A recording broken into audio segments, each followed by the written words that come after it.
Napansin mo bang may mabahong amoy sa kulungan ng mga manok mo? Alamin kung paano ito maaayos. Linisin ang kulungan araw-araw at tanggalin ang mga dumi at natirang pagkain para maiwasan ang pagkakaroon ng bakterya at mabahong amoy. Maglagay ng dry bedding tulad ng dayami o wood shavings sa sahig ng kulungan para sumipsip ng moisture at mapanatiling tuyo ang paligid. Siguraduhing may tamang bentilasyon sa kulungan para makalabas ang amoy at magkaroon ng maayos na daloy ng hangin.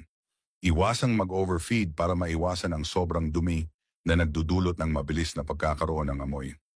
Kung patuloy pa rin ang mabahong amoy kahit na malinis at maaliwalas na ang kulungan, kumonsulta sa eksperto para sa mas malalim na pagsusuri. Panatilihing malinis at maayos ang kulungan ng mga manok mo para maiwasan ang mabahong amoy at mapanatiling malusog ang kapaligiran. I-follow para sa iba pang tips sa pag-aalaga ng manok.